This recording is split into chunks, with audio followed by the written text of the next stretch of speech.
on a blackout drunk night in a big social event. My wife walked out to me having sex with another woman. I was blackout drunk. I don't really remember much of that actual event. Since that happened, my wife and we've been going through therapy individually, as well as couples therapy, seeing psychiatrists, and therapists as well. Day to day, things are as good as they can be given the circumstances. We still show a little affection, but we still function. She's a stay-at-home wife. I work extremely hard to provide. But ultimately, my question is, John, what can I do outside of therapy and counseling to kind of rebuild a safe space for her? And a follow-up question to that would be, what can I do to kind of maintain my physical needs without making her feel pressure? Because we haven't had sex together since, and it's been approaching a year. And I take full responsibility for my actions, and that has been, a really good thing for both of us. But those are my questions.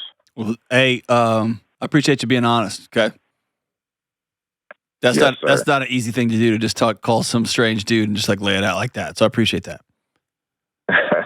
Thank you.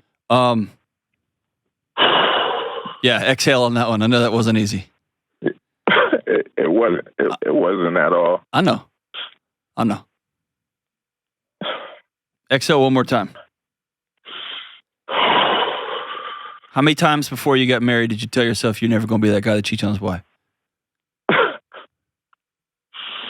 I feel like I tried to convince myself that I would never do it, but deep down, I've been so insecure my whole life, and to be honest, I wasn't ready to get married, but I do love her, and I'm convinced that she's the one.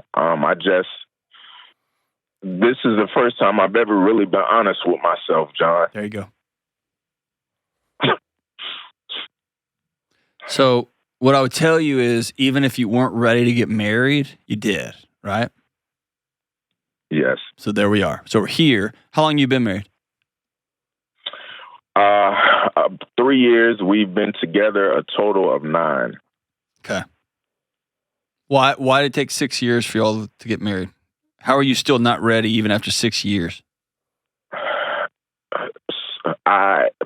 For me, it was all about making things as perfect as possible. So I saved my money. No, it wasn't. No, it wasn't. What were you waiting for? All right. If I'm gonna be completely honest, I wanted to put on a big show. I wanted outside people to see how big the engagement was, how wonderful, our wedding was, and it took me that long to be financially in a position to be able to have a knockout engagement and post these pictures on Facebook and Instagram to kind of get the recognition from, to be honest, people that I didn't even know. That's right. And that's what took so long. That's what took so long. And do you get how accidentally your wife just became a tool in your toolkit that you were using to build this big fancy picture for the outside world that look how great Marcus is?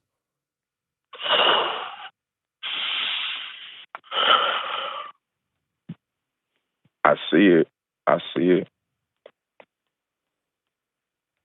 And I would tell her if she was on the phone, yeah, but you married him anyway, right? She played a part. She went along. She went with you for 6 years, waiting and waiting and waiting and waiting and waiting. She didn't turn you down when you wanted to make a big spectacle either, right? No. Yeah. So it's not like she's absolved of this. This is just the world y'all co-created, where we're gonna walk around with this big film projector that enters into the room before the real us ever shows up.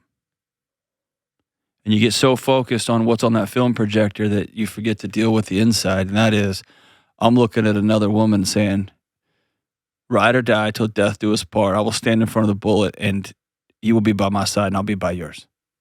Come what come, I will be right here.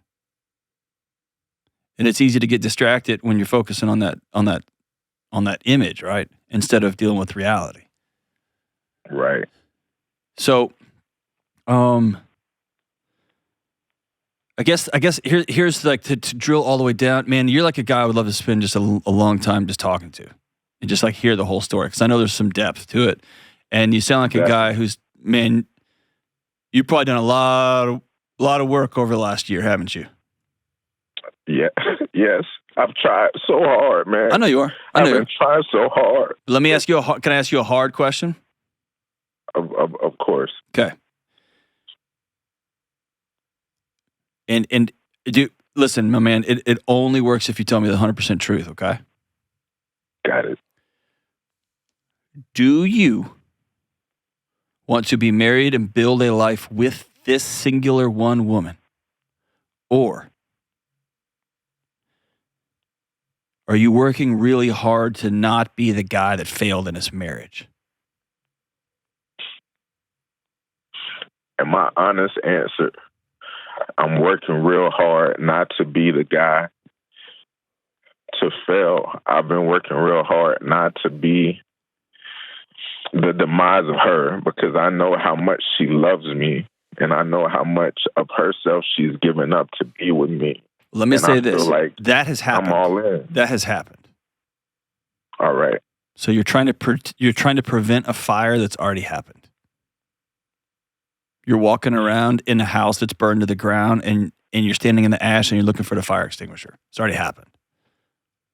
If you're worried about hurting her, she saw you having sex with another woman. That's happened.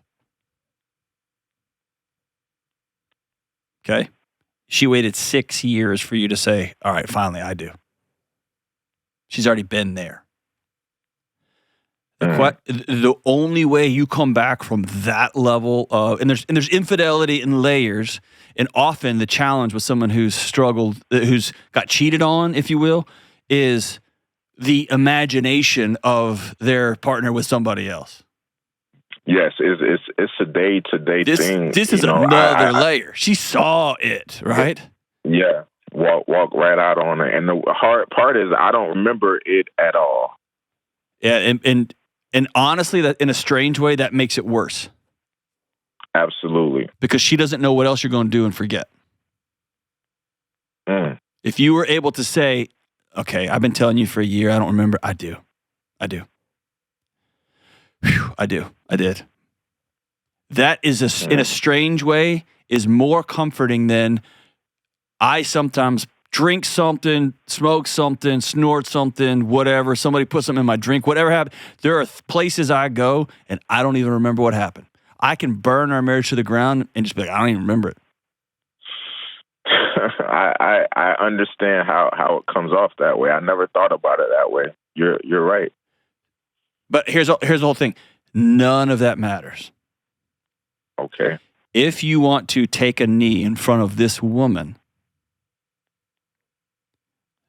not so that you can save face, not so that you don't have to go back to your family or look at your mama in the eyes or look at your community or look at your dad shaking his head at you like he may have done your whole life. Like, not for all of that. But you look at her and say, I want to rebuild a life with you. What can I do today to make you feel loved? Because here's what she is feeling. I'd be willing to bet. And she's not on the phone, so I'm just projecting into her mind. But I'd be willing to bet she sees you doing so much amazing work on you. And she sees you doing so much stuff for you. And you're still concerned what people and the outside world are going to think about you. And what I just imagine, I got a 9-year-old little girl. I just imagine her, my daughter, standing in the middle of my living room saying, but Daddy, I'm right here. Wow. And I'm imagining your wife, and I know it's father-daughter. I made it weird just then, but I'm like your wife is standing in the middle of your house and saying, I see you roofing the house and painting the house and changing the carpet. I am right here. Do you get what I'm saying? Absolutely. Absolutely. So I never thought of it that way. The honorable thing, if you don't want to be married to her, tell her. And live in the aftermath. But there is not an amount of work you can do on you that's going to suddenly make her feel more beautiful to you. And there's not an amount of counseling and insight and dealing with family trauma and money you can make. There's none of that is going to make you get up and make her coffee in the morning because you love her. And make you throw your phone away and have no social media because you don't care what the outside world thinks because I got her. Right. And even if you don't feel that, you can work towards that. Those feelings come and go. Man, I've been married for a quarter century. It's part of it. They come and they go. That's where the discipline of just doing the next right thing is. It's kind of like exercise. Like there's days I don't want to lift, but you just do it because it's what you're going to do that day. Right. But if you're out on her, man, what I would tell you is you've done all this work. Be a person of high integrity. And tell her I'm out. If you're in, then you take a knee in front of your wife and say, tell me what I need to do. What will make you feel safe in your own home? We've been together for a year. And I would tell her, you can't weaponize sex. If you say I'm going to stay, sex and intimacy is part of a marriage. And it might take time, and it might take healing, and it might take a bunch of stops and starts.